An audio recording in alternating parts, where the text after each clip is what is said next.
আচ্ছা, আপনি আমাদেরকে এটা বলুন, ওরা আপনাকে মারতে চাইছিল কেন? তা বাড়া, আমি যদি সেটা জানি তাহলে তোমার কাছে আইসি কি জন্য? এক্সকিউজ মি, ভদ্রভাবে কথা বলুন। এটা সিআইডি ব্যুরো, আপনার ড্যান্স ক্লাব নয়। আচ্ছা অভিজিৎ, ইয়েস স্যার।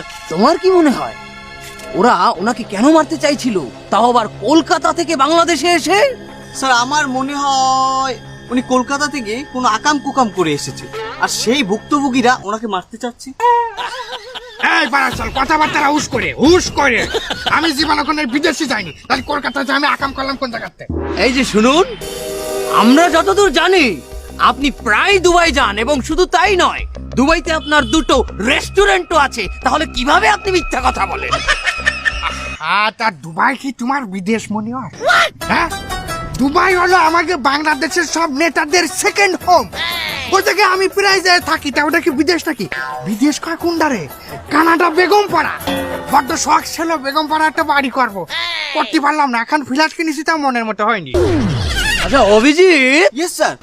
আমরা ওনার গাড়ির সামনে একটি লাশ পেয়েছিলাম। সেই লাশটা আমি তোমাকে ফরেনসিকে পাঠাতে বলেছিলাম। সেই ফরেনসিক রিপোর্টটা এসেছে? হ্যাঁ এই স্যার, এই যে। রিপোর্টটাও দেখি ভালোই আছে। বাচ্চা সুস্থ আছে এবং ছেলে হবে আশা করা যাচ্ছে। আরে কি বাড়া রিপোর্ট, বাচ্চা সুস্থ আছে, ছেলে হবে? মরা মানুষের কোয়ান্তে বাচ্চা হয়? Abhijit, yes sir. এখন গর্ভবতী মায়ের রিপোর্ট দিয়েছো তুমি আমাকে। এই রিপোর্ট কার? ওটা আমার শালীর রিপোর্ট। তোমার হালের রিপোর্ট তোমার কাছে কেন? স্যার আপনি কি এতটুকু বোঝেন না? আমার শালীর স্বামী বিদেশে থাকে, আর এই ত্রিভুবনে আমি ছাড়া উহার আর কেউ নাই। এই তোরা আমি কতবার এই ঘটনা বলছি না? তুই স্যারকে বলস নাই কেন? বল। স্যার আমার সামনে আমাকে এখন সন্দেহ করতে আছে।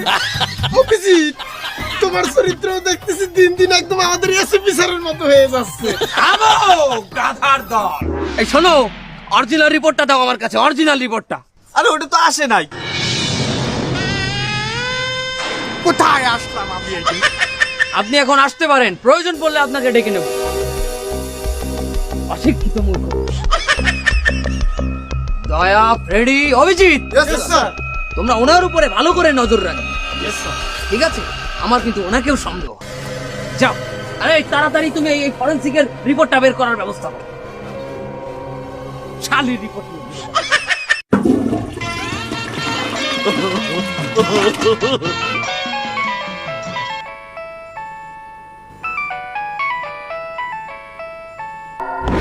হ্যালো, হ্যালো, কোথায় আছো?